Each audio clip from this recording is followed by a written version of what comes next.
Hey there, everybody. Welcome back to the Planes, Trains, and Comic Books channel. My name's Matt, and today we're going to read Justice League 75, The Death of the Justice League.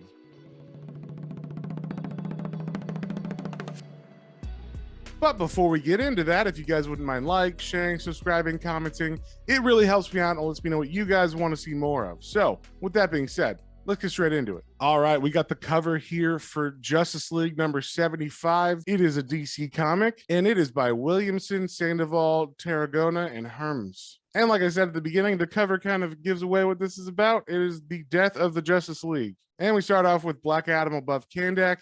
He's flying and all of a sudden he disappears. And same with all the other heroes, they disappear as well. And it turns out the person who brought them here is President Superman from Earth 23 and Dr. Multiverse from Earth 8. And President Superman is telling everybody that the reason he called them here is because there's a crisis coming, of course, and it is being caused by the nothingness, the void. It's starting to invade the cracks between the Earths of the multiverse. And if it continues, it will envelop everything and only nothingness will exist. And while they're talking, the void attacks the area that they were brought to. So Dr. Multiverse teleports them to what she calls the ruins of a dead multiverse. And it turns out that they're not alone. Pariah, who was thought dead from the original Crisis on Infinite Earths, is alive, and he is the guy who's helping the void take everything. So he raises like a shadow army and begins to attack the Justice League. And of course, the Justice League do what they do, and they fight these shadow bad guys. And while they're fighting, the heroes realize that even though these bad guys look like foes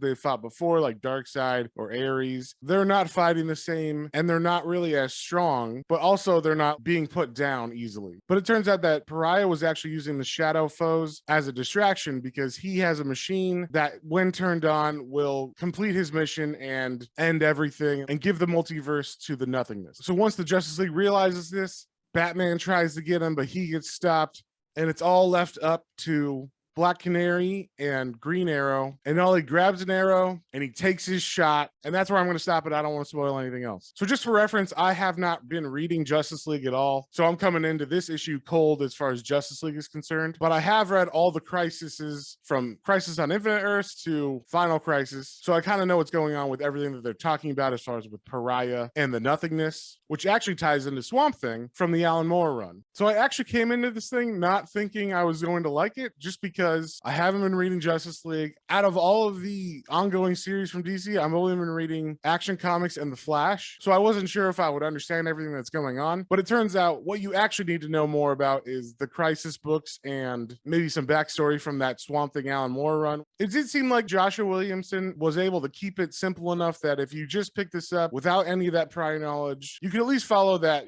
Pariah was a friend, now he's bad, and he's helping the bad guy out, and obviously the death of the Justice League. But I did think this was a really good lead-in to Dark Crisis because I was not pumped at all to start reading that. I was probably going to check out the first issue, maybe just to see what it was about. But this issue actually made me want to read Dark Crisis. So I think Joshua Williamson did a good job on that. The art I thought was really good. The only thing that sucked wasn't the art itself, but it was the way that those double page spreads are on Kindle. There was at least 4 or 5 double page spreads that looked pretty epic, but they were tiny little postage stamp size on the reader. So overall, I actually really like this, and it kind of surprised me because I didn't think I was going to. So DC got me yet again to buy another Crisis book. I'm definitely going to be checking out Dark Crisis because of this, and I'm probably going to have to pick this up in physical form because it is the prelude to Dark Crisis, so I want to have that in the run. So I'm going to give this 4 out of 5 stars. I enjoyed it, but I am like a big DC nerd, so just be warned that if you don't know all that stuff, it might not be as interesting to you or meaningful, but I liked it a lot, and I thought it did a good job of weaving itself into the old Crisis events. So if you saw anything you like, definitely go pick that up at your local comic book store,